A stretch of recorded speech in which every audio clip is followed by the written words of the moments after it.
Hey hello welcome to chemistry. कैसे हैं आप? So this is video number 3 of solutions के प्रीवियस ईयर क्वेश्चन का सॉल्विंग। इससे पहले हम लोगों ने 2 वीडियो किया था। इससे पहले वाला जो वीडियो था दैट वाज वीडियो नंबर 2। वहाँ पे हम लोगों ने एलिवेशन इन बॉइलिंग पॉइंट से रिलेटेड क्वेश्चंस को सॉल्व किया था। मैंने आप लोगों को सारे क्वेश्चंस को बता दिया था कैसे सॉल्व करना है, फॉर्मूलेस वगैरह, वैल्यूज वगैरह मैंने सब सब्स्टिट्यूट करके दे दी थी। उम्मीद करता हूँ आप लोगों ने इन क्वेश्चंस को सॉल्व किया होगा और कोई प्रॉब्लम नहीं आई होगी। ऐसा कोई क्वेश्चन नहीं मिला होगा जहाँ पे कुछ आउट ऑफ द बॉक्स पूछा गया हो। सब सारी चीज़ें जो अब तक हम लोग पढ़ते आए हैं वो हमने कवर कर लिया। नाउ इसके बाद वीडियो नंबर 3 में अब हम डिस्कस करेंगे फ्रीजिंग पॉइंट डिप्रेशन के बारे में। नाउ सेम फॉर्मूलाज होगा जैसे हम लोगों ने बॉइलिंग पॉइंट में पढ़ा था, बस फर्क सिर्फ क्या होगा कि यहाँ पर फॉर्मूला थोड़ा सा चेंज हो जाएगा। हम लोग वहाँ पे डेल्टा TF/TB लिख रहे थे, elevation in boiling point. Formula क्या था वहाँ पे?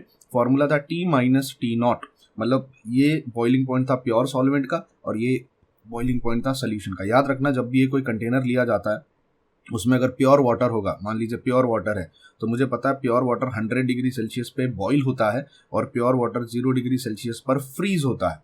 अगर उसके अंदर कोई इलेक्ट्रोलाइट ऐड कर दिया जाता है या कोई नॉन इलेक्ट्रोलाइट यानी कोई भी सल्यूट अगर ऐड कर दिया जाता है तो उसका बॉइलिंग पॉइंट बढ़ जाता है और फ्रीजिंग पॉइंट और भी कम हो जाता है। तो इसको हम लोग कहते हैं एलिवेशन इन बॉइलिंग पॉइंट, इसको हम लोग कहते हैं डिप्रेशन इन फ्रीजिंग पॉइंट। तो जो सोल्यूशन होगा उसका बॉइलिंग पॉइंट हमेशा ज़्यादा होता है और जो सोल्यूशन होगा उसका फ्रीजिंग पॉइंट हमेशा कम होता है। इसीलिए अगर ये मेरा T है और अगर ये मेरा T है तो इसको हम लोग T0 कहेंगे, इसको भी हम लोग T0 कहेंगे। तो बॉइलिंग पॉइंट एलिवेशन लिखते समय हम क्या करते थे? T माइनस T0 लिखते थे, हाइयर माइनस लोअर। ठीक है, T का मतलब boiling point of a solution, तो TF लिख देता हूँ, चलो यहाँ पे TB लिख देता हूँ, boiling point of a solution. और ये T0 भी हो जाएगा। ठीक है, ये सॉल्वेंट का बॉइलिंग पॉइंट है। सिमिलरली फ्रीजिंग की बात करूंगा तो 0 डिग्री ज़्यादा होता है, 0 से नीचे चले जाओगे, माइनस में चले जाओगे, इसका मतलब वो कम होते जा रहा है। तो ये T0 फ्रीजिंग हो जाएगा, तो ये सिर्फ T ऑफ फ्रीजिंग हो जाएगा। इस कॉन्सेप्ट को हमेशा याद रखना, ये आपको हेल्प करेगा। तो बेसिकली अब हमारे पास फॉर्मूले क्या है? Delta TF will be T0 minus T, जो कि बॉइलिंग पॉइंट में T माइनस T0 हुआ करता था। यहाँ पर KF into molality as it is, जैसे वहाँ पर था वहाँ पे सिर्फ KB था, यहाँ पर KF हो जाएगा। वहां पर इस KB को हम लोग कहते हैं मोलाल एलिवेशन कांस्टेंट, तो इसको हम लोग कहेंगे मोलाल डिप्रेशन कांस्टेंट। उसको इब्यूलोस्कोपिक कांस्टेंट कहा जाता था, इसको क्रायोस्कोपिक कांस्टेंट कहा जाएगा। Molality as it is same formula रहेगा, number of mole divided by weight of solvent kg में। अगर सॉल्वेंट का वजन ग्राम में दिया है तो ऊपर आएगा आपके पास 1000। ठीक है, तो सेम फार्मूला है, कुछ डिफरेंस नहीं है। चलिए शुरू करते हैं। क्वेश्चन नंबर 1 कहता है if freezing point of an aqueous solution is minus 0.93 degree Celsius. अब फ्रीजिंग पॉइंट सोल्यूशन का दिया है, मतलब अगर मेरा प्योर सॉल्वेंट जो, और उन्होंने बोला है boiling point of water is 100 degree Celsius, KF का वैल्यू दिया है, KB का वैल्यू दिया है, फ्रीजिंग पॉइंट ऑफ वाटर 0 बताया। मतलब पानी 0 डिग्री सेल्सियस पे फ्रीज होता है और जो सोल्यूशन है ना उसका फ्रीजिंग पॉइंट है 0.93 डिग्री सेल्सियस। ठीक है, चलो यहाँ तक समझ में आ गया। पानी 100 डिग्री सेल्सियस पर बॉइल होता है। ठीक है, अब क्वेश्चन क्या पूछ रहे हैं? If the freezing point of an aqueous solution is minus 0.93 degree Celsius, ये सोल्यूशन का फ्रीजिंग पॉइंट है, then what is it boiling point? तो बताओ इसका बॉइलिंग पॉइंट क्या होगा, क्योंकि बॉइलिंग पॉइंट ऑब्वियसली 100 से ज़्यादा होगा।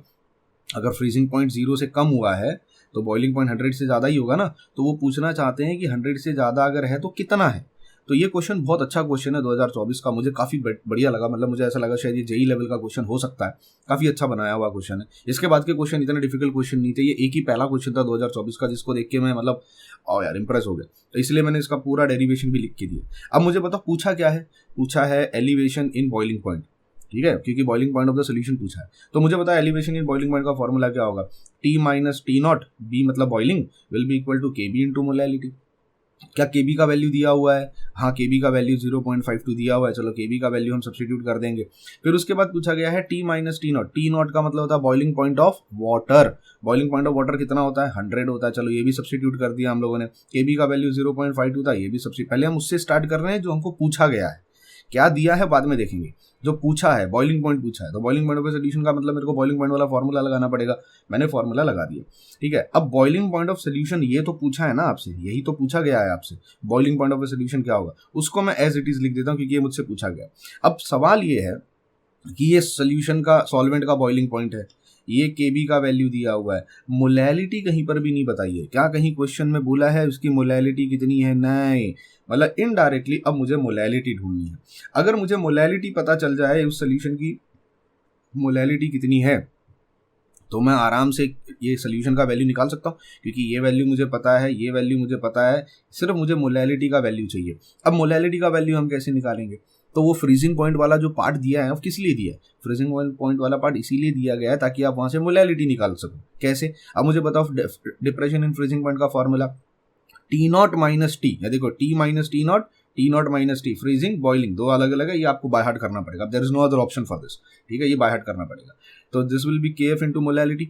यहाँ से अगर मुझे मोलैलिटी पता करना हो तो मोलैलिटी का फॉर्मूला क्या हो जाएगा? T not minus T freezing के लिए डिवाइडेड बाई के एफ। आप बोलोगे सर ऐसा क्यों कर रहे हो आप? क्योंकि देखो मुझे पता है मेरे सोल्यूशन का, मेरे सॉल्वेंट का फ्रीजिंग पॉइंट कितना होगा, क्योंकि सॉल्वेंट यानी जो पानी होता है, जो सॉल्वेंट है वो तो प्योर वाटर तो 0 डिग्री पे फ्रीज होता है, तो इसका वैल्यू तो 0 हो जाएगा। और सोल्यूशन का फ्रीजिंग पॉइंट उन्होंने दे दिया है, दैट इज -0.93, तो माइनस ऑफ -0.93 हो जाएगा। के एफ का वैल्यू उन्होंने ऑलरेडी दिया हुआ है, तो इससे फायदा क्या हुआ? मुझे यहाँ से मोलैलिटी मिल जाएगी। तो मैं इस पूरे फॉर्मूले को, मोलैलिटी के इस पूरे फॉर्मूले को यहाँ सब्स्टिट्यूट कर देता हूँ। तो यहाँ सब्स्टिट्यूट करूंगा तो मेरा फॉर्मूला क्या बन जाएगा? देखो टी नॉट, ये T not minus T freezing point वाला के एफ। अब के एफ का वैल्यू 1.86 दिया है, हाँ 1.86 दिया है। टी नॉट का वैल्यू कितना होता है? फ्रीजिंग पॉइंट ऑफ वाटर, वो तो 0 डिग्री सेल्सियस होता है, माइनस सोल्यूशन का फ्रीजिंग पॉइंट कितना बोला है उन्होंने? 0.93 बोला है, माइनस 0. माइनस और माइनस पॉजिटिव में हो जाएगा, 0 माइनस तो वो 0.93 ही रहेगा। हो गया सॉल्व क्वेश्चन। देखो यहाँ पे टी रहेगा, यहाँ पर -100 रहेगा एज इट इज, ठीक है। 0.52 kb का वैल्यू दिया था, kf का वैल्यू 1.86 दिया था, ये आपके पास 0.93 हो गया। बस रीअरेंज करना है, सॉल्व करना है, आंसर आपको निकल के आएगा 100.26। अच्छा क्वेश्चन था यार, मतलब मुझे बहुत अच्छा लगा ये क्वेश्चन देख के, ठीक है, बढ़िया क्वेश्चन था। आई होप आपको समझ में आया मैंने कैसे किया। तो दो अलग डाटा दिए हुए थे, दोनों डाटा को कंपेयर किया। सबसे पहले देखो मैंने कैसे क्वेश्चन को अप्रोच किया, मुझे सबसे पहले जो चीज़ पूछी गई है उसका फॉर्मूला लिखा, ताकि मुझे ये समझ में आए कि जो चीज़ पूछी गई है उसमें क्या क्या दिया है। तो मुझे पता चला ये वाली वैल्यू दी हुई है, ये वाली वैल्यू दी हुई है, ये वाली वैल्यू नहीं दी हुई है, और ये वाली वैल्यू मुझसे पूछी गई है। तो जो नहीं दिया है अब वो कैसे पता चलेगा? तो वो पता करने के लिए जो बाकी का डाटा दिया हुआ था, क्या मैं वहां से उस चीज को निकाल सकता हूँ? हाँ निकाल सकता हूँ, क्योंकि वहां पर बाकी सब कुछ दे दिया है, सिर्फ वो मोलैरिटी वहां से मैं निकाल सकता हूँ। सो this is how you approach a question. जब भी कोई न्यूमेरिकल इस तरीके का आता है, दिस इज द अप्रोच आपको रखना चाहिए, ठीक है। आगे बढ़ते हैं, अगला क्वेश्चन है calculate the freezing point depression of solvent, मतलब डेल्टा टी एफ कैलकुलेट करना है व्हेन 1 ग्राम सल्यूट। अब देखो क्वेश्चन को ध्यान से रीड करो, कौन सा फॉर्मूला लगाएंगे हम जब आपको सॉल्वेंट सल्यूट ये सब ग्राम में दे दिया है, मतलब आपको ये W2/M2 वाला, ये 1000 वाला, ये W1 वाला फॉर्मूला लगाना है। इसमें भी याद रखना 1000 आएगा कि नहीं आएगा, ये डिपेंड किस बात पे करेगा कि सॉल्वेंट का वजन ग्राम में दिया है कि किलोग्राम में दिया है। अगर ये वजन, सॉल्वेंट का वजन किलोग्राम में दिया है तो 1000 नहीं आएगा, अगर ग्राम में दिया है तो ही 1000 आएगा। दूसरी बात, अगर सल्यूट के बारे में बोला है, सल्यूट अगर number of moles of solute बोल दिया है, तो number of moles of solute का मतलब ये N2 हो जाता है, मतलब ये वेट अपॉन मोलार वेट हो जाता है। समझ में आया? तो क्वेश्चन को रीड करो अच्छे से, क्वेश्चन रीडिंग करना ही सबसे इंपॉर्टेंट पार्ट है। तो calculate the freezing point depression बोला है, डेल्टा टी एफ का वैल्यू पूछा गया है of a solvent one 1 gram solute, मतलब इसका वैल्यू 1 ग्राम हो गया, W2 का वैल्यू, विद मोलार मास 150, मतलब मोलार मास 150 हो गया, is dissolve in 10 gram of organic solvent. 10 gram of organic, gram में दिया था इसलिए मैंने ऊपर 1000 लिखा हुआ है। तो भाई ये हो गया, ये हो गया कि क्रायोस्कोपिक कांस्टेंट का वैल्यू 4.5 दिया हुआ है, सारे वैल्यूज दे दिए हैं, आपको सिर्फ रीअरेंज करके सॉल्व करना है। कर लोगे इस क्वेश्चन को? आई थिंक सो, काफी सिंपल क्वेश्चन था, ठीक है। आगे बढ़ते हैं, find freezing point depression constant, freezing point depression constant, यानी आपको केएफ का वैल्यू फाइंड आउट करना है फॉर 0.3 मोलाल सोल्यूशन। तो मोलैलिटी का वैल्यू दे दिया है आपको, good. That louvers the freezing point by, मतलब वो फ्रीजिंग पॉइंट को लोअर कर देता है, कितने से कर देता है? 1.5 से, मतलब इनडायरेक्टली इन्होंने ये क्या दिया है? Depression in freezing point. देखो अगर मैं कहता हूँ 0 डिग्री पे पानी फ्रीज होता है, मैं कहता हूँ freezing point is lowered by 0.9 degree Celsius, मतलब -0.9 डिग्री सेल्सियस हो गया है वो, तो इतने से कम हो गया है वो। तो लो, इनडायरेक्टली वो आपसे क्या कह रहे हैं? इनडायरेक्टली वो आपसे यही कह रहे हैं कि डिप्रेशन इन फ्रीजिंग पॉइंट हो गया है। तो ये जो आपको lowers the freezing point by 1.5 kelvin, इसका मतलब इनडायरेक्टली वो डेल्टा टी एफ का वैल्यू दे दिया। तो डेल्टा टी एफ का वैल्यू 1.5 हो गया, मोलैलिटी 0.3 दिया है, के एफ का वैल्यू अपने को ढूंढना है। आई थिंक सो ये आराम से कर सकते हैं। अगला क्वेश्चन है calculate the molality of a solution, molality पता करना है if depression in freezing point is 0.25, depression in freezing point 0.25 दिया है, के एफ का वैल्यू 1.2 दिया है। ये भी काफी सिंपल सा क्वेश्चन है, रीअरेंज करके सॉल्व करना। अगला question, calculate the cryoscopic constant, cryoscopic constant का मतलब हो गया के एफ का value of a solvent if 0.6 molal solution, molality का वैल्यू 0.616 दे दिया है, ऑफ नॉन वॉलेटाइल सोल्यूट। अच्छा एक चीज मैं और बताना चाहता हूँ यहाँ पे, ध्यान से देखना, ये elevation in boiling point, depression in freezing point, ये वाले फॉर्मूलेज आप जो हम ये लगा रहे हैं ना, इसमें एक चीज याद करो, नॉन वोलेटाइल सल्यूट, ये सब लिखा है। आपको ना एक और टाइप के क्वेश्चन मिलेंगे ऐसे ही, जहां पर आपको ये फॉर्मूला यूज करना पड़ेगा, delta T F will be equal to I into K F into molality, जहां पर ये वेंट ऑफ फैक्टर वाला सवाल आएगा जो हम लास्ट में पढ़ेंगे। अब उन क्वेश्चंस में और इस क्वेश्चंस में फर्क क्या होगा, मतलब मुझे कैसे पता चलेगा मुझे वेंट ऑफ फैक्टर लगाना है कि नहीं लगाना है, तो ना क्वेश्चन को देख के समझ में आता है। कैसे, यहाँ पर है ना, कहीं पर भी आपको ऐसे नहीं बोला KCl है, H2SO4 है, NaCl है, ये सब इलेक्ट्रोलाइट्स होते हैं, ठीक है। तो यहाँ जितने भी आप क्वेश्चन देखोगे ना, ये इन्होंने मेंशन नहीं किया है कि इलेक्ट्रोलाइट कौन सा है, सल्यूट कौन सा है, ये लोग बोल रहे हैं नॉन वोलेटाइल सल्यूट है, नॉन वोलेटाइल सल्यूट है, बस। तो इसका मतलब हमको यही वाले फॉर्मूले लगाने हैं। अगर कहीं क्वेश्चन, जब मैं अभी आने वाले टाइम में मैं करवाऊंगा वेंट ऑफ फैक्टर वाले question, qualitative property of electrolyte वाला जो हमारा लास्ट का पार्ट है वहां पे, तब आपको क्लियर कट डिफरेंस समझ में आएगा इन दो टाइप के क्वेश्चंस के बीच में, ठीक है। तो ये वाला क्वेश्चन कर लोगे, क्रायोस्कोपिक कांस्टेंट ढूंढ के निकालना है, 0.22 दिया हुआ, ये कर लो। Calculate the molality of a solution of a non volatile solute if, क्या निकालना है, मोलैलिटी ढूंढ के निकालना है। If the depression in freezing point is 3.72, depression in freezing point 3.72 दे दिया है, and cryoscopic constant is 1.86, molality पता करना है। आई थिंक सो ये काफी आसान है, कर लोगे इसको। Next, calculate the molality of a solution, फिर से मोलैलिटी पता करना है, of a non volatile solute having depression in freezing point, depression in freezing point दे दिया है, क्रायोस्कोपिक कांस्टेंट का वैल्यू दे दिया है, क्वाइट सिंपल, कर लोगे इसको। Calculate the molar mass of a non volatile solute, molar mass पूछा है, मतलब अपने को ये वाले फॉर्मूले को स्प्लिट करना पड़ेगा, वेट अपॉन मोलार वेट के ये जो नंबर ऑफ मोल्स है, वेट अपॉन मोलार मोलैलिटी को स्प्लिट करना पड़ेगा, ठीक है। Calculate the molar mass of non volatile solute, मतलब ये वैल्यू अपने को पूछी गई है, क्या होगी, व्हेन 1.5 ग्राम ऑफ इट, मतलब जब उसका 1.5 ग्राम डिसॉल्व किया जाता है 90 ग्राम सॉल्वेंट में, 90 ग्राम सॉल्वेंट में डिसॉल्व करते हैं, decreases it's freezing point by 0.25 ये 0.25 हो जाएगा, KF का वैल्यू 1.2 दिया हुआ है। आई थिंक सो काफी आसान है। बस मैंने कहा ना, मैंने एक वीडियो भी बनाया था, हाउ टू अप्रोच MCQs, मैंने यूट्यूब पे डाला हुआ है, उसको देखो। न्यूमेरिकल को अप्रोच करते समय सबसे पहले डाटा कलेक्शन, क्या दिया हुआ है वो पता होना चाहिए, फॉर्मूला बाय हार्ट करो, फॉर्मूला आपको पता होना चाहिए, और फिर कोई रिलेशन है क्या, जैसे ये वाला जो क्वेश्चन था पहला वाला, इसमें रिलेशन था, हमको फॉर्मूला पता था, फॉर्मूला आता था, डाटा कलेक्ट करना सबसे इंपॉर्टेंट था, फॉर्मूला निकाला, फिर रिलेशन निकाला कि यहाँ पर मुझे मोलैलिटी चाहिए और मोलैलिटी में कैसे पता कर सकता हूँ। तो this is how you approach N MCQ, ये अप्रोच करना सीखो। जितनी प्रैक्टिस करोगे, जितना ज़्यादा MCQ सॉल्व करोगे ना, उससे उतना ज़्यादा ये अप्रोच आपको धीरे धीरे समझ में आने लगेगा, ठीक है। आई होप यहाँ तक समझ में आया, ये काफी इजी क्वेश्चन था 41 वाला, इसको आप आराम से कर लोगे, क्रॉस मल्टीप्लाई करो, मोलार मास का वैल्यू निकालो, हो जाएगा। आगे बढ़, calculate the molar mass of, फिर से मोलार मास पूछा है, calculate the molar mass of non volatile solute, molar मास आपसे पूछा गया है 1 ग्राम ऑफ इट, जब उसका 1 ग्राम डिसॉल्व किया जाता है 100 ग्राम सॉल्वेंट में, ये 100 ग्राम हो जाएगा तो 1000 आएगा, and decreases it's freezing point by 0.2, यहाँ पे 0.2 हो जाएगा, KF का वैल्यू 1.2 दिया है, क्वाइट सिंपल कर लेना, ठीक है। कोई क्वेश्चन में ऐसा कुछ हिडन डाटा नहीं है जो अलग से करना पड़ेगा। Next, calculate the cryoscopic constant of solvent, cryoscopic constant आपको पता करना है। अच्छा, एक चीज मैं और यहाँ नोट करवाना चाहता हूँ, मैं चाहता हूँ कि आप लोग ये चीज नोट करके लिख लो, मैं शायद वन शॉट में पढ़ाना भूल गया या बताना भूल गया। ये जो KF और KB का वैल्यू होता है ना, KF एंड KB वैल्यू जो होता है, ये सल्यूट पे नहीं सॉल्वेंट पे डिपेंड करता है। मतलब क्रायोस्कोपिक कांस्टेंट क्या होगा, इब्यूलोस्कोपिक कांस्टेंट क्या होगा, ये जो वैल्यूज होती है ना, R फॉर सॉल्वेंट, ठीक है, इसको नोट करके रखना। अगर सॉल्वेंट बदलेगा तो ये वैल्यू चेंज करेंगी, सल्यूट कुछ भी हो, आप कोई भी सल्यूट ऐड कर दो, फर्क नहीं पड़ने वाला। KB और KF का वैल्यू जो होता है वो हमेशा सॉल्वेंट पर डिपेंड करता है। इसीलिए आप कभी भी देखो क्वेश्चन को अगर आप रीड करोगे ना, calculate the cryoscopic constant of solvent बोला है, सॉल्यूशन नहीं बोला है, ठीक है। तो सॉल्वेंट पे डिपेंड करती है। क्रायोस्कोपिक कांस्टेंट यानी KF का वैल्यू कैलकुलेट करना है, 2.5 ग्राम सल्यूट ऐड किया है, 2.5 ग्राम ऐड किया है, डिसॉल्व किया 35 ग्राम सॉल्वेंट में, 35 ग्राम सॉल्वेंट हो गया, it's lower freezing point by 3 kelvin, यहाँ पर 3 आ जाएगा, molar mass of salute is 117, ये मोलार मास दे दिए। देखो अब तक तो फॉर्मूला बाय हार्ट हो गया होगा ना कि कहाँ पे क्या सब्स्टिट्यूट करना है, weight upon molar weight, 1000 upon solvent, weight of solvent. हाँ, तो बस वैल्यू सब्स्टिट्यूट करनी है आपको, KF का वैल्यू ढूंढ के निकालना है, इसको रीअरेंज करो, मल्टीप्लाई करो, डिवाइड करो, आंसर निकल जाएगा। काफी आसान है, कैलकुलेशन करने की जिम्मेदारी आपकी है। समझ में आया?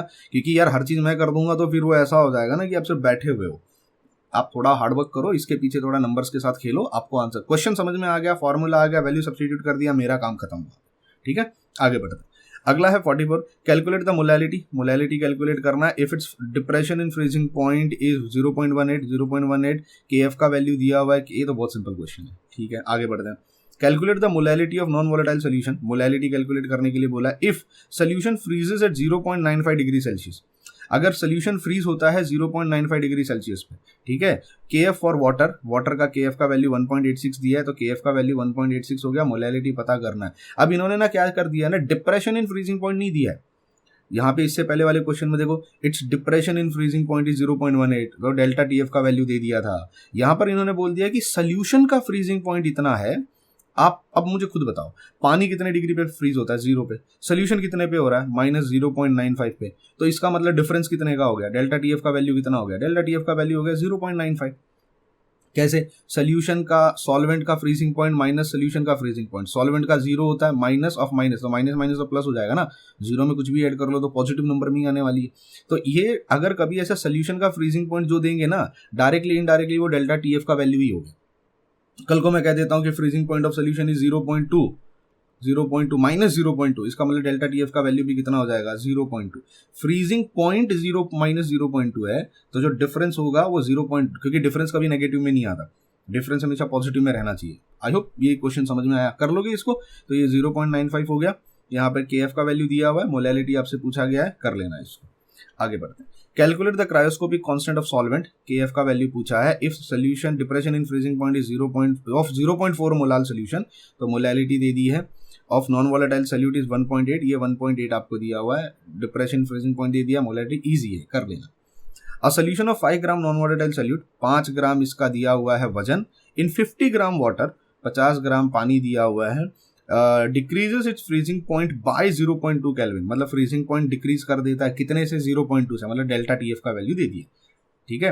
कैलकुलेट द मोलार मास, आपको मोलार मास कैलकुलेट करने के लिए बोला गया है if KF of water is 1.86, KF का वैल्यू आपको दे दिया गया है। I think so quite easy है, रीअरेंज करो, सॉल्व कर लो, आंसर मिल जाए। आगे बढ़ते हैं। Calculate molality of a solution. Molality पूछा गया है इफ फ्रीजिंग पॉइंट इज -0.36। अब देखो, इफ सोल्यूट का फ्रीजेस एट -0, मतलब सोल्यूशन जो होता है वो -0.36 पे फ्रीज हो रहा है, तो डेल्टा TF कितना हो जाएगा? 0.36। अब ये बार बार लिखने का जरूरत नहीं है मुझे। KF का वैल्यू 1.86 दे दिया है, मोलैलिटी कैलकुलेट करना है, आराम से हो जाएगा।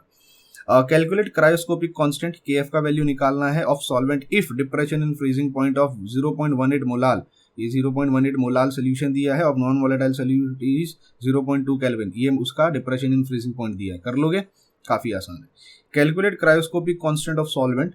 KF का वैल्यू निकालना है if 2 gram solute, 2 gram solute having molar mass 80 dissolved in 75 gram solvent, 75 ग्राम दिया है इसलिए 1000 आएगा। Decreases it's freezing point by 0.4, यहाँ पर 0.4 हो जाएगा। इजी था, डाटा समझ में आया, रीअरेंज फॉर्मूले में भी डाल दिया, रीअरेंज करो, सॉल्व कर लो, निकाल लो।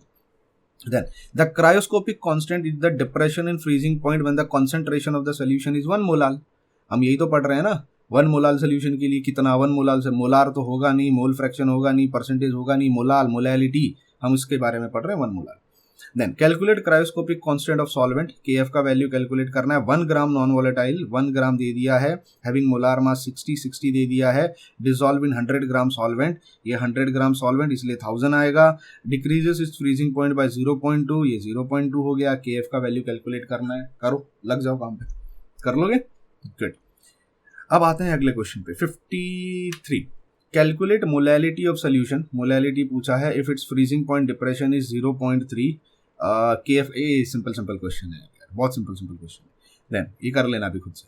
A solution of 0.44 gram, 0.44 gram solute in 22 gram solvent, 22 gram solvent दिया है, तो यहाँ पर क्या आ जाएगा? 1000 आ जाएगा। Decreases it's freezing point by 0.6, यहाँ 0.6 हो जाएगा। Calculate the cryoscopic constant of solvent. KF का वैल्यू पूछा गया है if molar mass of solute is 172, molar mass of solute is 172।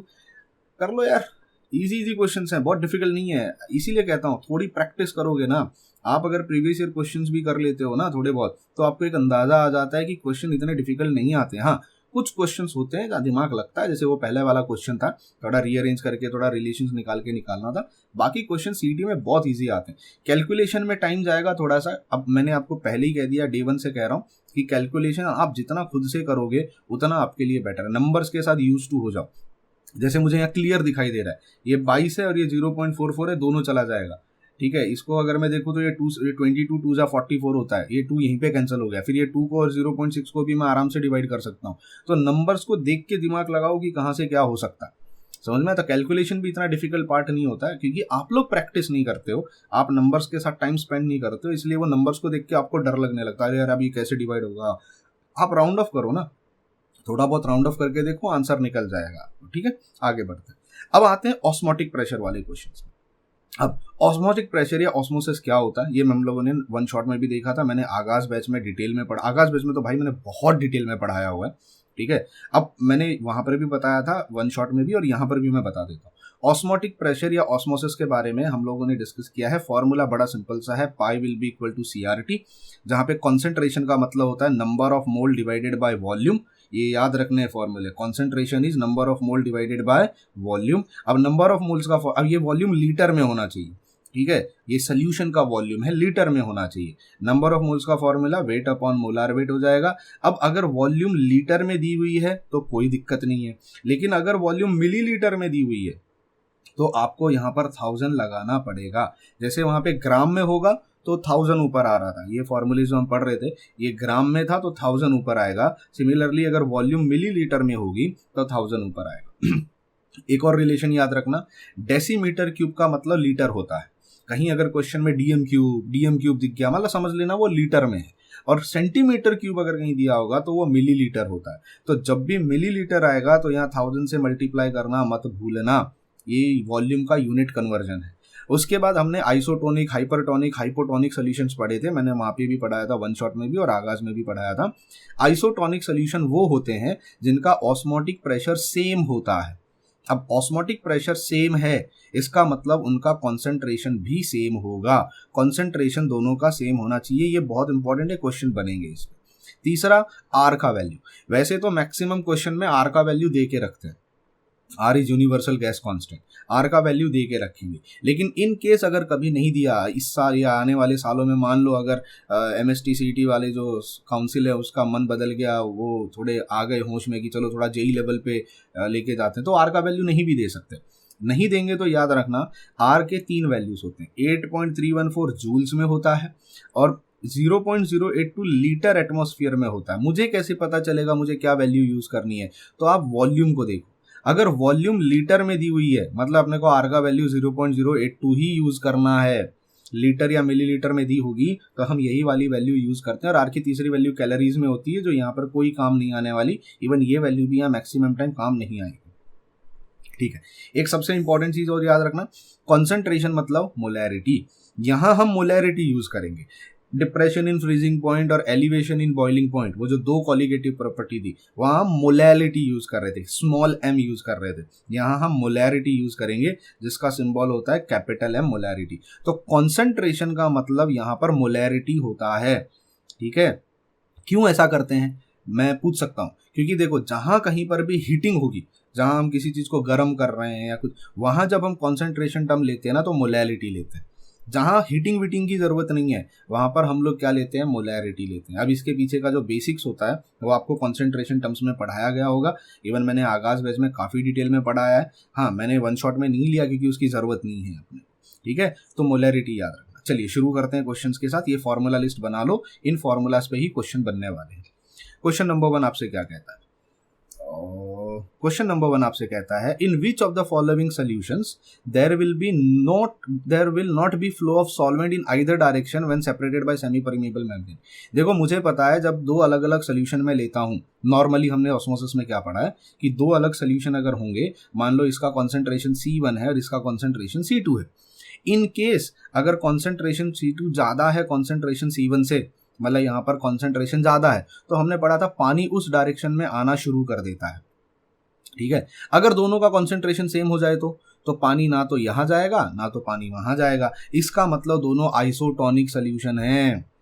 तो जब पानी फ्लो नहीं करता है एक जगह से दूसरी जगह पे, जब ऑस्मोसिस नहीं होता है, इसका मतलब वो आइसोटोनिक सोल्यूशन है। तो देखो पहला ही क्वेश्चन कितना अच्छा है, वो इनडायरेक्टली पूछना चाह रहे हैं कि आइसोटोनिक सोल्यूशन है मेरे पास, तो ये आइसोटोनिक सोल्यूशन है, मतलब concentration 1 will be equal to concentration 2। अब मुझे बताओ कॉन्सेंट्रेशन का फॉर्मूला क्या था, number of mole divided by volume, number of mole divided by volume. अब दोनों सोल्यूशन को तो सेम रखा है ना, तो वॉल्यूम वॉल्यूम क्या हो जाएगा, कैंसल, मतलब नंबर ऑफ मोल्स का फॉर्मूला बचेगा। अब नंबर ऑफ मोल्स का फॉर्मूला क्या होता है, weight upon molar weight, weight upon molar weight. तो यहाँ पर यूरिया का ले लेते हैं, number of moles of urea will be equal to number of moles of glucose. कैसे पता चला, ये देखो urea glucose, urea glucose, urea glucose, urea glucose. तो मतलब ऑप्शन देख के समझ में आ गया कि एक तरफ यूरिया का सोल्यूशन है, एक तरफ ग्लूकोज का सोल्यूशन है। अब कब ऑस्मोसिस नहीं होगा, जब number of moles of urea number of moles of glucose के बराबर हो जाएंगे। अब यूरिया का नंबर ऑफ मोल्स का फॉर्मूला क्या होगा, weight upon molar weight, molar में वेट उसका 60 होता है। अब देखो क्वेश्चन में मोलार वेट नहीं दिया है, इसीलिए तो मैं हमेशा कहता हूं कि आप सिर्फ टेक्स्ट बुक पे डिपेंड मत रहिए, थोड़ा सा एक्स्ट्रा पढ़िए। आपको यूरिया का मोलार मास और ग्लूकोज का मोलार मास पता होना चाहिए, इवन आपको सुक्रोज का मोलार मास भी पता होना चाहिए, विच इज 342। आने वाले क्वेश्चंस में काम आएगा तब बताता हूँ। तो ये हो गया weight upon 60 will be equal to, ये कितना हो जाएगा, 1 अपॉन 1, वेट अपॉन 180। अब आपको मुझे बताना है यहाँ में क्या वजन डालूं कि दोनों का नंबर ऑफ मोल सेम हो जाए।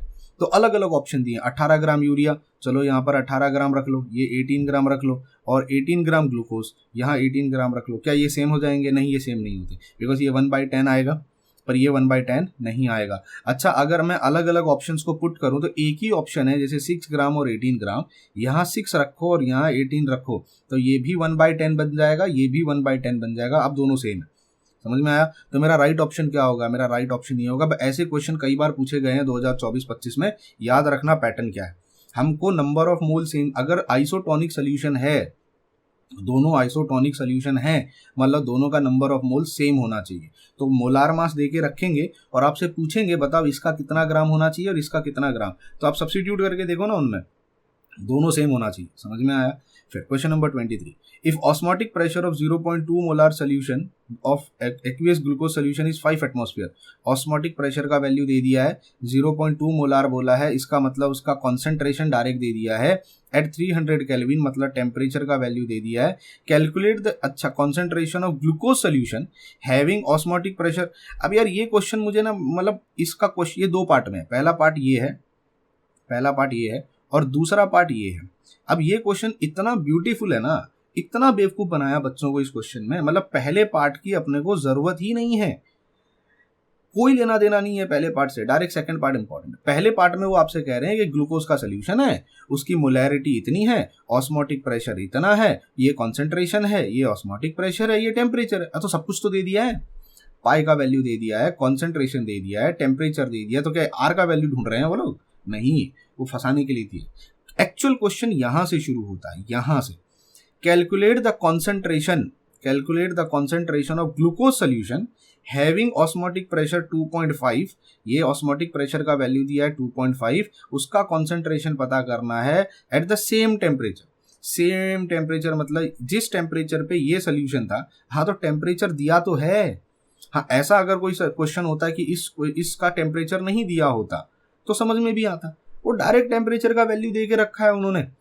तो ये क्वेश्चन मतलब पता नहीं कैसे बनाया, दो पार्ट में बनाया और पहले पार्ट में सब कुछ दे दिया, दूसरे पार्ट में पूछ रहे सेम टेम्परेचर, तो टेम्परेचर दिया तो है, पता नहीं क्या दिमाग लगाया इन्होंने क्वेश्चन बनाते हैं, पर अच्छा क्वेश्चन है। ठीक है, तो ये हमारा मेन क्वेश्चन है, calculate the concentration of glucose solution having pressure osmotic pressure 2.5। ये 2.5 दिया है, कॉन्सेंट्रेशन पता करना है, आर का वैल्यू, देखो आर का वैल्यू कहीं दिया नहीं है, पर आर का वैल्यू मुझे पता है 0.082 होता है, सब्स्टिट्यूट करके देख लेना।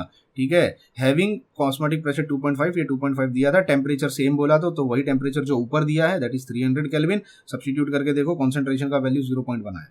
क्लियर, आगे बढ़ते। अगला क्वेश्चन है क्वेश्चन नंबर 24, कैलकुलेट, अच्छा फॉर्मूलेज बाय हार्ट हो गए। अगर फॉर्मूलेज बाय हार्ट नहीं हुए हैं, मेन अपना ये वाला फॉर्मूला होगा जो हर जगह काम आएगा, अगर फॉर्मूले बाय हार्ट नहीं हुए हैं तो फिर तकलीफ हो जाएगी।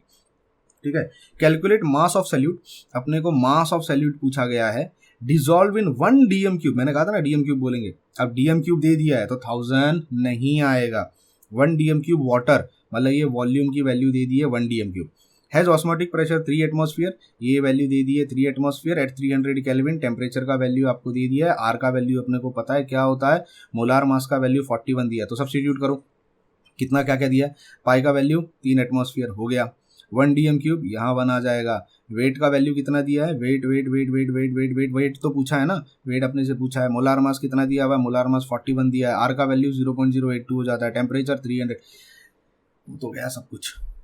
सिर्फ आपको वेट पता करना है, क्रॉस मल्टीप्लाई करो, रीअरेंज करो, आंसर निकल जाएगा। ठीक है, अब देखो ये काफ़ी आसान है। अगर देखोगे यहाँ से 3 और यहाँ से 3 कैंसिल हो जाएगा, ये 100 बचेगा, 100 मल्टीप्लाई करो तो 8 बचेगा, 8.2 बचेगा, ये 41 बचेगा, 41 वहाँ जाएगा, 8.2 नीचे आ जाएगा, 41 है और 8 है, आराम से मल्टीप्लाई कर लो, सॉल्व हो जाएगा। ठीक है, question number 25, what mass of solute, what mass of solute मतलब अपने को क्या पूछा है, वेट पूछा है, is to be dissolve in 2.5 dm cube, मतलब वॉल्यूम दे दी है, 2.5 डीएम क्यूब दे दिया है, to generate osmotic pressure of 0.245, osmotic pressure का वैल्यू दे दिया है एट 300 केल्विन, टेम्परेचर दे दिया है, आर का वैल्यू आपको 0.82 दिया हुआ है, आपको सिर्फ उसका क्या पता करना है, वेट पता करना है, और मोलार मास दिया है क्या, यस मोलार मास 58 दिया है। क्वेश्चन कर लोगे, इजी है।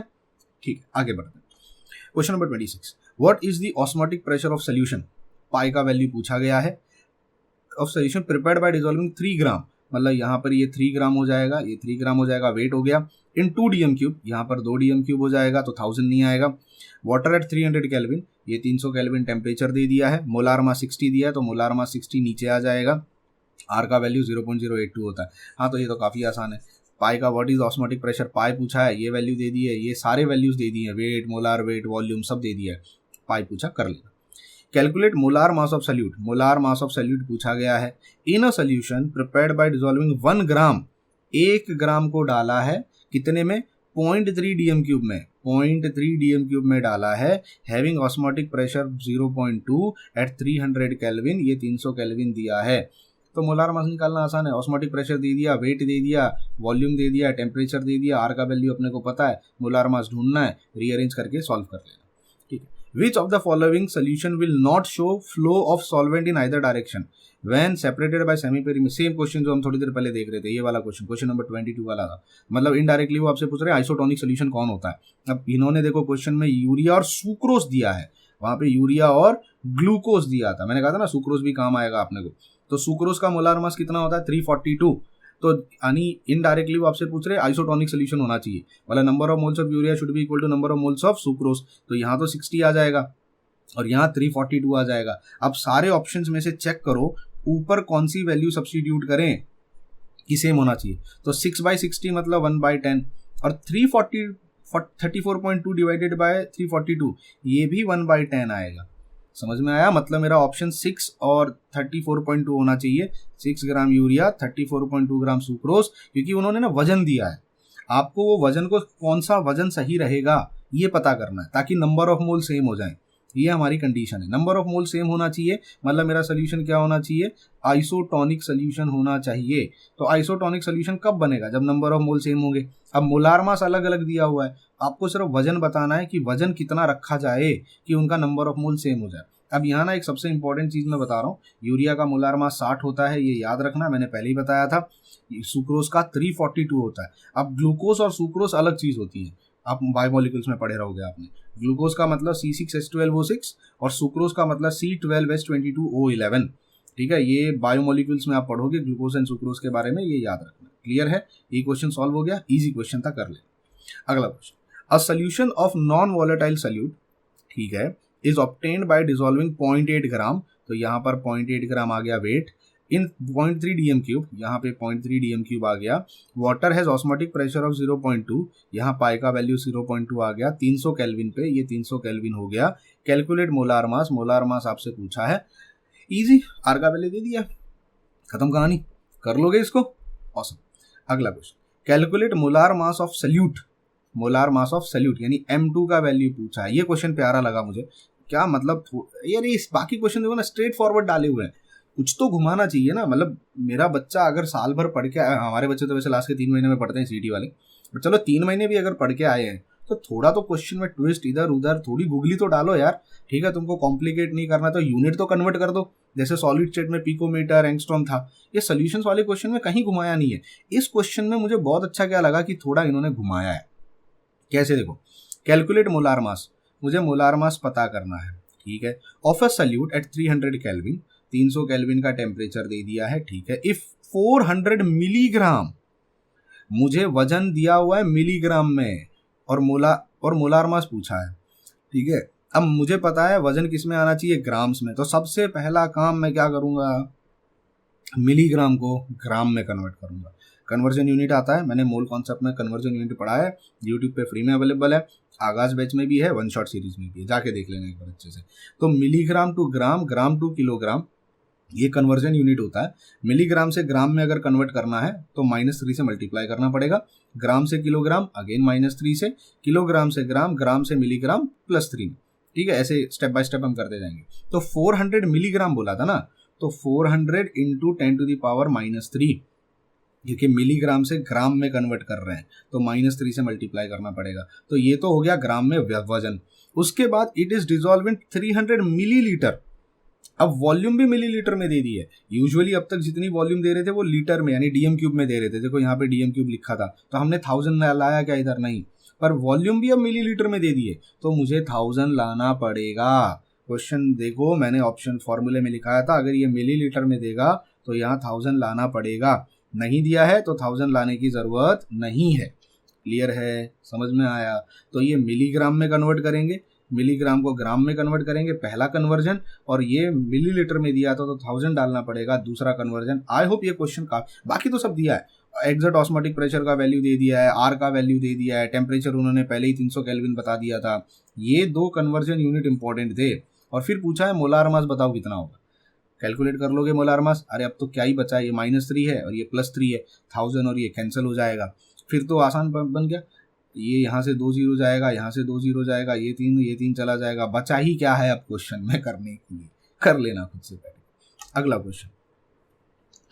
क्वेश्चन पूछा है, विच from the following solution statement is correct for aqueous solution of 6 gram urea, 6 ग्राम पर लीटर यूरिया एंड 17.12 ग्राम पर लीटर ऑफ सुक्रोस, और मोलार मास इतना और इतना दिया है। देखो ऐसा क्वेश्चन कभी भी आता ना, इसका यूरिया का इतना ग्राम, इसका, सबसे पहले उनके नंबर ऑफ मोल्स पता करो। तो मुझे बताओ number of moles of urea कितना होगा, 6/60 वेट अपॉन मोलार वेट। इसका 6 ग्राम दिया है ना, 6 ग्राम पर लीटर यूरिया दिया है, तो नंबर ऑफ मोल कितना हो गया, तो 6/60 हो गया, मतलब 0.1 मोल हो गया। और इसका 17.12 ग्राम पर लीटर सुक्रोज दिया है, तो सुक्रोज का नंबर ऑफ मोल कितना हो जाएगा, that is weight upon molar weight. इसको सॉल्व करोगे आंसर 0.005 निकल के आएगा। अब मुझे बताओ किसके नंबर ऑफ मोल ज्यादा है, ऑब्वियसली इसके नंबर ऑफ मोल्स ज्यादा हैं। और हमने पढ़ा था जिसका कॉन्सेंट्रेशन ज्यादा उसका ऑस्मोटिक प्रेशर ज्यादा, क्योंकि हमारा रूल है pi will be equal to CRT। तो कॉन्सेंट्रेशन ज्यादा तो ऑस्मोटिक प्रेशर ज्यादा। तो सीधा सीधा मुझे यहाँ समझ में आ रहा है कि यूरिया का जो सोल्यूशन होगा उसका ऑस्मोटिक प्रेशर ज्यादा होगा, और सुक्रोज का जो सोल्यूशन होगा उसका ऑस्मोटिक प्रेशर कम होगा। तो इसका मोर पाई, इसका लेस पाई। जिसका ऑस्मोटिक प्रेशर ज्यादा होता है वो हाइपरटोनिक सोल्यूशन होता है, जिसका ऑस्मोटिक प्रेशर कम होगा वो हाइपोटोनिक सोल्यूशन होता है। अब आप अपना ऑप्शन ढूंढना शुरू कर दें।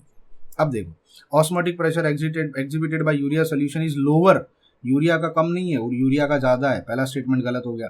Urea solution is hypertonic to sucrose solution, perfect, ये हाइपरटोनिक है और ये हाइपोटोनिक है, ये ऑप्शन सही लग रहा है मुझे। दी सोल्यूशन आर आइसोटोनिक नहीं, अगर नंबर ऑफ मोल सेम होते तो वो आइसोटोनिक होते, नंबर ऑफ मोल्स अलग अलग है, ठीक है। On doubling the concentration of sucrose the solution it becomes hypertonic to urea, इसका कॉन्सेंट्रेशन डबल कर दूंगा, ठीक है। 0.5 का डबल कितना होता है, 0.1 होता है, तो क्या हाइपरटोनिक हो जाएगा क्या, नहीं, तब वो आइसोटोनिक हो जाएगा, देखिए उसमें नंबर ऑफ मोल सेम हो जाएंगे। हाइपरटोनिक नहीं, हाइपरटोनिक मतलब ज्यादा कॉन्सेंट्रेशन, तो इसको डबल करने के बाद भी वो इसके बराबर ही होगा। तो मेरे ख्याल से ये ऑप्शन भी गलत है, तो आई थिंक सो एक ही ऑप्शन मुझे सही लग रहा है, वो ऑप्शन बी है। लॉजिक समझा, देखो हर एक चीज के पीछे का लॉजिक बताते हुए चल रहा हूँ, ठीक है। This is called is the quality of content. मैं सिर्फ ये नहीं बता रहा हूँ कि ये ऑप्शन बी सही है, ये ऑप्शन इसका ये है उसका, आपको समझा रहा। हाँ, कैलकुलेशन आप लोगों के लिए छोड़ रहा हूँ, वो पर्पसली छोड़ रहा हूँ, मैं कर सकता हूँ, मुझे कैलकुलेशन करने में कोई बहुत बड़ी बात नहीं है, ठीक है, बट उससे मेरी प्रैक्टिस हो रही है, आपकी नहीं हो रही है, ठीक है। Question number 32, calculate the molar mass of solute. आपको molar mass of solute calculate करना है व्हेन 4 ग्राम ऑफ इट, जब इसका 4 ग्राम डिजोल्व होगा इन 1 डीएम क्यूब। देखो डीएम क्यूब दे दिया है तो 1000 तो आएगा नहीं, तो यहाँ पर 1 आ गया, 1 डीएम क्यूब आ गया। हैज ऑस्मोटिक प्रेशर, ये ऑस्मोटिक प्रेशर दे दिया है, ये टेम्परेचर दे दिया, इसका वैल्यू दे दिया, इसका वजन दे दिया। मोलार मास आपको कैलकुलेट करने के लिए बोला गया है। I think so question easy है, कर लोगे खुद से बैठ के, ठीक है। आगे बढ़ते हैं। अब कितने क्वेश्चन रह गए इसके, अरे बाप रे काफी क्वेश्चन है ऑस्मोटिक प्रेशर के। फिर colligative property of non electrolyte, ठीक है, ये कर लोगे। Next, calculate volume of solution. Volume of solution पूछा गया है when 1 gram non volatile solute, ये 1 ग्राम दे दिया है, मोलार मास उसका 300 दे दिया है, is dissolve in solvent, has osmotic pressure दे दिया है 0.2, टेम्परेचर का वैल्यू 300 दे दिया है, आर का वैल्यू पता है, वॉल्यूम ढूंढ के निकालनी है, आसान है, कर लोगे, ठीक है। Calculate the concentration of an aqueous solution. Concentration आपसे पूछा गया है of non electrolyte at 300 kelvin, temperature का वैल्यू दे दिया, if it's osmotic pressure is 12, R का वैल्यू मुझे पता है कितना होना चाहिए, वैसे उन्होंने भी मेंशन किया हुआ, कर लोगे। कॉन्सेंट्रेशन पता करना है, बाकी सब वैल्यूज दी हुई हैं, इजी क्वेश्चन था। 35, calculate osmotic pressure of 0.03 moles of non electrolyte solute. अब यहाँ ना नंबर ऑफ मोल दे दिया है, अब तक क्या दे रहे थे, वजन दे रहे थे, यहाँ नंबर ऑफ। अब याद करो हमारा फॉर्मूला क्या था, नंबर ऑफ मोल्स। कॉन्सेंट्रेशन का मतलब क्या होता था, number of mole upon volume, तो यहाँ पे इन्होंने नंबर ऑफ मोल दे दिया है। नंबर ऑफ मोल कितना दिया है, 0.03 दे दिया है। 0.03 moles of non electrolyte solute dissolve in 0.1 DM cube, तो वॉल्यूम 0.1 दे दी है, तो 1000 नहीं आएगा क्योंकि डीएम क्यूब दिया है। ऑफ वाटर एट 300 केल्विन, ये 300 केल्विन दे दिया, टेम्परेचर का वैल्यू, आर का वैल्यू मुझे पता है 0.082 होता है, ऑस्मोटिक प्रेशर ढूंढ के निकालना, सिंपल, कर लोगे इसको, आसान। Next, calculate the temperature of 0.05 molar sucrose solution in kelvin, temperature का वैल्यू पता करना है। कॉन्सेंट्रेशन 0.05 मोलार दे दिया है। If the osmotic pressure of the solution is this much atmosphere, इसका वैल्यू इतना दिया है, आर का वैल्यू मुझे पता है, टेम्परेचर कैलकुलेट करना है, काफी सिंपल है, ठीक है, कर लेना आराम से। Next, calculate osmotic pressure of 0.5 molar solution. Osmotic pressure पूछा है, कॉन्सेंट्रेशन दे दिया है of a solute at 300 kelvin, 300 kelvin बोला है, आर का वैल्यू दिया हुआ है, काफी इजी क्वेश्चन है, कर लेना, ठीक है। 38, which from the following pair of solution in water exhibit same osmotic pressure. फिर से वही क्वेश्चन, आइसोटोनिक सोल्यूशन होना चाहिए, number of moles of urea should be equal to number of moles of sucrose, sucrose ही बोला है ना, sucrose ही दिया है, तो यहाँ 60 हो जाएगा, यहाँ 342 हो जाएगा। अब ऊपर की वैल्यू क्या डालूं मैं कि दोनों वैल्यू मैच हो जाएं, तो आपको ऑप्शन में देखना पड़ेगा क्या क्या दिया है, 3 और 17.1, यहाँ 3 डालोगे तो आंसर कितना आएगा, 1/20 आएगा, और यहाँ 17.1/342 डालोगे तो ये भी 1/20 आएगा, पहला ही ऑप्शन मैच हो गया, समझ में आया। तो दोनों सेम होना चाहिए नंबर ऑफ मोल, तो ऊपर का वेट का वैल्यू आपको पता करना है, वेट का वैल्यू आपको ऑप्शंस में से सिलेक्ट करना है, समझ में आया। नेक्स्ट, ये अच्छे क्वेश्चंस हैं, ये 2025 के कुछ क्वेश्चन मुझे बहुत अच्छे लगे, जैसे ये देखो, what is the numerical value of osmotic pressure of 1 molar urea solution if numerical value of osmotic pressure of 0.5 molar urea solution is x। अब देखो एक तरफ आपके फॉर्मूला वही लगेगा, पाई इक्वल टू CRT, एक तरफ यूरिया का 1 मोलार सोल्यूशन दिया है, एक तरफ 0.5 मोलार यूरिया सोल्यूशन दिया है। पहले 1 मोलार वाला लेते हैं, पहले 0. जो पूछा है पहले वो लेते हैं, ठीक है। क्या पूछा है, what is the value of osmotic pressure of 0.5 molar, तो 0.5 मोलार यूरिया सोल्यूशन का ऑस्मोटिक प्रेशर कितना होगा। अब एक बात बताओ, व्हाट इज पाई का वैल्यू, CRT, पाई अपने को पता नहीं कितना है, ये पाई का वैल्यू मुझे पता नहीं कितना है, ये 0.5 मोलार सोल्यूशन दिया हुआ है, ठीक है। What is the numerical value of osmotic pressure, अच्छा नहीं, what is the numerical value of osmotic pressure of 1 molar urea solution, 1 molar के लिए पूछा है, 0.5 मोलार सोल्यूशन का वैल्यू, ऑस्मोटिक प्रेशर का वैल्यू x दिया है, तो दो अलग अलग सोल्यूशन है, एक 1 मोलार है, एक 0.5 मोलार है। तो एक काम करते हैं, ये 1 मोलार सोल्यूशन है, ये 1 मोलार सोल्यूशन है, तो pi will be equals to CRT, C की जगह मैंने डाल दिया 1 क्योंकि वो 1 मोलार सोल्यूशन है। अब ये पाई का वैल्यू पूछा है 1 मोलार सोल्यूशन के लिए, ये 1 मोलार सोल्यूशन है, इसके पाई का वैल्यू कितना होगा, तो पाई का वैल्यू हो जाएगा RT, है ना, बिकॉज कॉन्सेंट्रेशन तो 1 मोलार हो गया। अब RT मुझे ढूंढना है, अब RT कहाँ से मिलेगा, 0.5 के लिए दिया हुआ है, 0.5 मोलार यूरिया सोल्यूशन का ऑस्मोटिक प्रेशर x होता है, तो यार ये तो हो जाएगा पाई इक्वल टू CRT, पाई का वैल्यू x हो गया, कॉन्सेंट्रेशन 0.5 हो गया, यहाँ से मिलेगा RT, तो RT कितना हो जाएगा x/0.5, तो RT का वैल्यू x/0.5, ये कौन से के लिए था, 0.5 मोलार यूरिया सोल्यूशन के लिए था ये, ठीक है। आर टी का वैल्यू यहाँ सब्सटीट्यूट करो, that is x by 0.5, 0.5 is 1/2, 2 ऊपर चला जाएगा, पाई का वैल्यू 2x बचेगा। समझ में आया क्या किया मैंने? 1 मोलार सोल्यूशन के लिए पाई का वैल्यू पूछा है, तो दैट इज CRT, कॉन्सेंट्रेशन 1 दे दिया तो वो हट गया वहाँ से, RT बचा, RT कुछ नहीं दिया है। 0.5 मोलार यूरिया सोल्यूशन के लिए उन्होंने बोला है पाई का वैल्यू x मान के चलो, 0.5 के लिए x मान के चलो, तो यहाँ x डाल दिया मैंने, 0.5 यहाँ दिया हुआ था कॉन्सेंट्रेशन, RT का वैल्यू वहाँ से मिल जाएगा, सॉल्व कर लो, आसान है, हो गया। आगे बढ़ते हैं। Calculate osmotic pressure of 0.01 molar, molarity दे दी, कॉन्सेंट्रेशन दे दिया है, और एट 300 केल्विन, ये 300 केल्विन दिया है, कॉन्सेंट्रेशन दे दिया है, R का वैल्यू दिया हुआ है, डायरेक्ट सॉल्व करना है मल्टीप्लाई करके। Okay, the x gram non electrolyte solute, x gram, ठीक है, x gram having molar mass 164, molar mass 164, dissolve in 2 dm³ water, यहाँ पर 2 dm³ वाटर आ जाएगा। Calculate value of x if resulting solution has osmotic pressure 0.6, ये इसका osmotic pressure 0.6 दिया है एट 300 केल्विन, 300 केल्विन बताया गया है। x का वैल्यू आपको कैलकुलेट करना है कि वो कितना ग्राम है, हमने कितना ग्राम उसको ऐड किया है, ये तो काफ़ी आसान है, सारी वैल्यूज तो दे दी। हाँ, बस क्वेश्चन को थोड़ा घुमा फिरा के इंग्लिश बढ़ा के बड़ा सा कर दिया, बच्चे डर जाते हैं, पता नहीं क्या पूछ लिया गया। इसको सॉल्व करो, x का वैल्यू ढूंढ के निकालो फटाफट, ठीक है।